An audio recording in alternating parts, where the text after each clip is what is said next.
नमस्कार दोस्तों आप सभी का स्वागत है आज की एक स्पेशल वीडियो में। आज की वीडियो में हम लोग एक स्पेशल टॉपिक पर यहां डिस्कस करेंगे और टॉपिक है तेलंगाना राइजिंग ग्लोबल समिट 2025।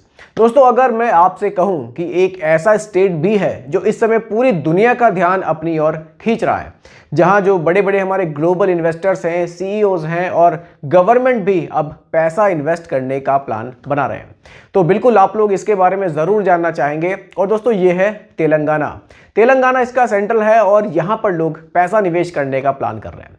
तो अब सवाल यहाँ क्या बनता है? सवाल ये बनता है कि आखिर जो तेलंगाना राइजिंग ग्लोबल समिट 2025 है ये क्या है और हम जैसे आम आदमी पर इसका क्या असर पड़ने वाला है। क्योंकि जब कोई हम लोग प्लानिंग की बात करते हैं ना, बड़े बड़े समिट की बात करते हैं, तो लोगों को लगता है कि यार ये तो सिर्फ इंडस्ट्रियलिस्ट के लिए ही है, बड़े बड़े लोगों के लिए ही, हमारा इसमें क्या फ़ायदा। तो आज की वीडियो में एकदम सिंपल तरीके से मैं आप लोगों को ये समझाऊंगा कि इसका हमारे ऊपर आखिर क्या फ़र्क पड़ेगा। तो ये वीडियो आप लोगों के लिए बहुत ही ज़्यादा इंफॉर्मेटिव होने वाली है। बहुत ही ध्यान से इस वीडियो को देखिएगा और समझिएगा। एक एक पॉइंट इस समिट के बारे में मैं आप लोगों को बिल्कुल सिंपल तरीके से यहाँ समझाने वाला हूँ। तो आइए वीडियो को शुरू करते हैं। दोस्तों अब हम लोग समझते हैं कि आखिर तेलंगाना राइजिंग ग्लोबल समिट क्या होता है, क्योंकि सबसे पहला सवाल तो आपके मन में यही उठ रहा होगा कि भाई आखिर ये चीज़ क्या है। देखिए ये जो ग्लोबल समिट है ना, इसको सबसे पहले तो आप एक नॉर्मल कॉन्फ्रेंस तो बिल्कुल भी मत समझिएगा। ये क्या होता है ना, ये एक ग्लोबल इन्वेस्टमेंट प्लेटफॉर्म होता है। यहाँ पर क्या होता है, जो हमारे पूरी दुनिया के आप कह लीजिए जो इन्वेस्टर्स होते हैं वो यहाँ पर आते हैं। इसमें बड़ी बड़ी कंपनी के सीईओज भी आते हैं, यहाँ तक कि कुछ गवर्नमेंट के रिप्रेजेंटेटिव भी यहाँ पर आते हैं। वो इन चीज़ों को देखते हैं, समझते हैं। और यहाँ पर जो तेलंगाना गवर्नमेंट है ना, वो भी कह रही है कि मान लीजिए आपको कोई मैन्युफैक्चरिंग प्लांट लगाना है, आपको ईवी का कोई प्लांट लगाना है, आपको ग्रीन एनर्जी का कोई प्लांट लगाना है, तो भैया आप तेलंगाना आ जाओ, हमारे यहाँ पर आप प्लांट लगाओ, हम आपको इसमें पूरा सपोर्ट करेंगे। जो भी फैसिलिटी हम आपको दे सकते हैं वो हम आपको देंगे। तो इसमें क्या होता है ना, बड़े बड़े जो हमारे इन्वेस्टर हैं वो आते हैं, वो इन चीज़ों को देखते हैं, इन चीज़ों को समझते हैं और यहीं पर फिर डील फाइनल होती है। यहाँ पर एमओयूज होते हैं और यहीं पर फिर इन सब चीज़ों का फ्यूचर भी डिसाइड होता है। अब आप सोच रहे होंगे ये सब तो ठीक है, लेकिन हमारे ऊपर इसका क्या फ़र्क पड़ेगा, वो मैं आपको वीडियो में अभी आगे बताने वाला हूँ कि आम आदमी पर इसका आखिर फ़र्क क्या पड़ता है। दोस्तों यहाँ एक सवाल भी बनता है कि आखिर ये 2025 वाला समिट ही इतना ज़्यादा इंपॉर्टेंट क्यों है। देखिए इसके पीछे कुछ रीज़न है। सबसे पहले तो आप ये समझिए कि 2025 इंडिया के लिए एक टर्निंग पॉइंट यहाँ पर बन सकता है।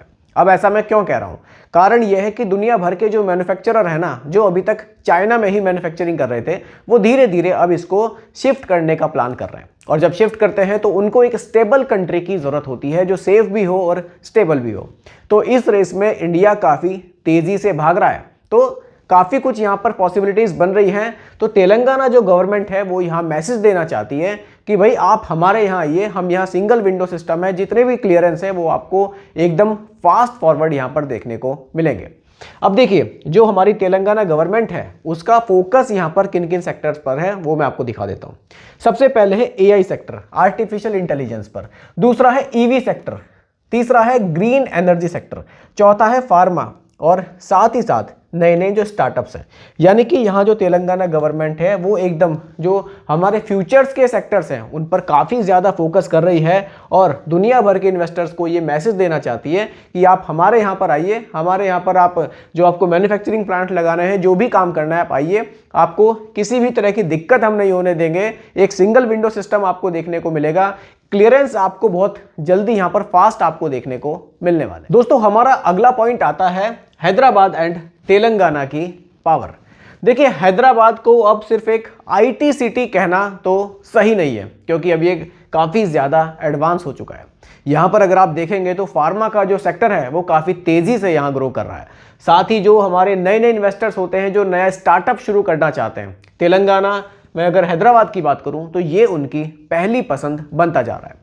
अगर वो लोग नया बिजनेस शुरू करने की कुछ कोशिश करते हैं या एक नए स्टार्टअप लगाते हैं तो कहीं ना कहीं हैदराबाद उनके सामने ज़रूर आता है कि हम लोग वहाँ से शुरुआत कर सकते हैं, वहाँ हमें अच्छा खासा रिस्पॉन्स देखने को मिलेगा। अब इसके पीछे के क्या कारण हैं कि लोग हैदराबाद को ज़्यादा पसंद कर रहे हैं, इसके कुछ रीजंस है वो मैं आप लोगों को दिखा देता हूँ। रीजंस पर अगर मैं बात करूँ तो सबसे पहले तो एयरपोर्ट कनेक्टिविटी बहुत ज़बरदस्त है।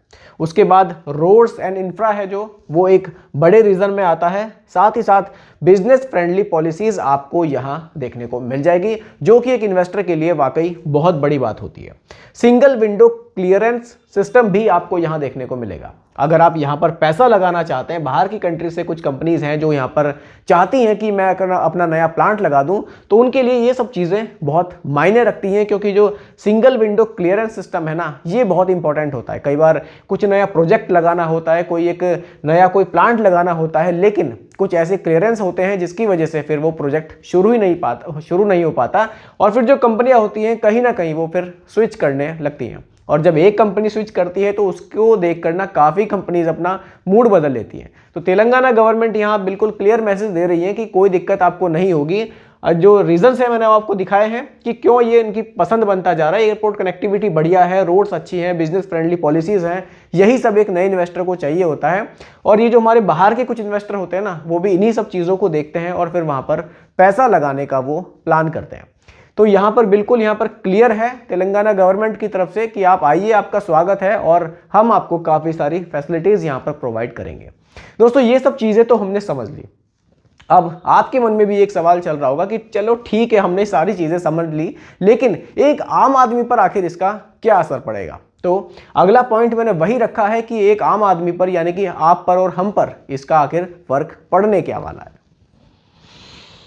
दोस्तों अब हम समझते हैं कि आम आदमी पर इस समिट का आखिर फर्क क्या पड़ने वाला है। देखिए, जब हमारे यहाँ नए नए इन्वेस्टर्स आएंगे ना, तो फैक्ट्रीज लगेंगी, नए नए ऑफिसेज बनेंगे।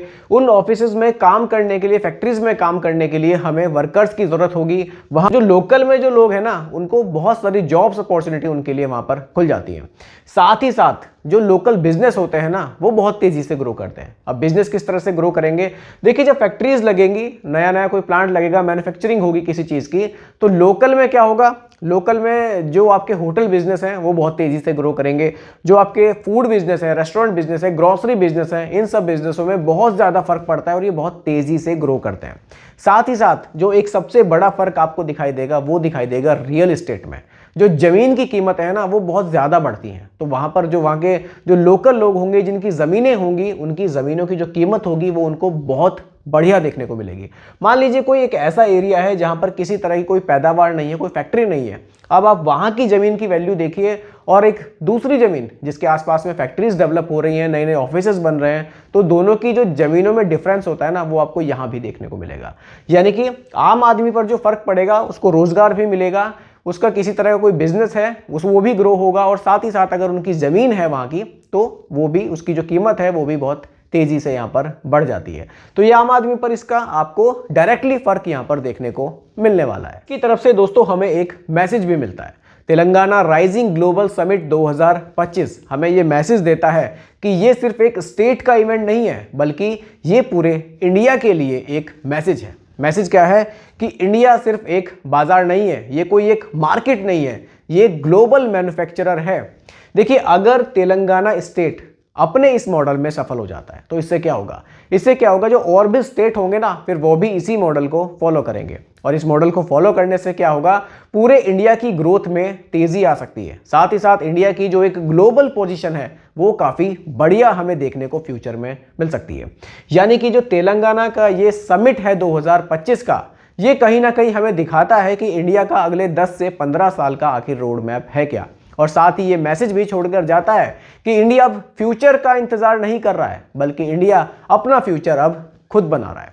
दोस्तों, ग्लोबल समिट 2025 के बारे में जो मैंने टॉपिक आपको क्लियर किया है, आपको ये टॉपिक कैसा लगा? आप लोग मुझे ये कमेंट सेक्शन में ज़रूर बताइएगा। बाकी इसी तरह की वीडियो आगे भी देखने के लिए सब्सक्राइब ज़रूर कीजिएगा इन्वेस्ट राइट को। धन्यवाद।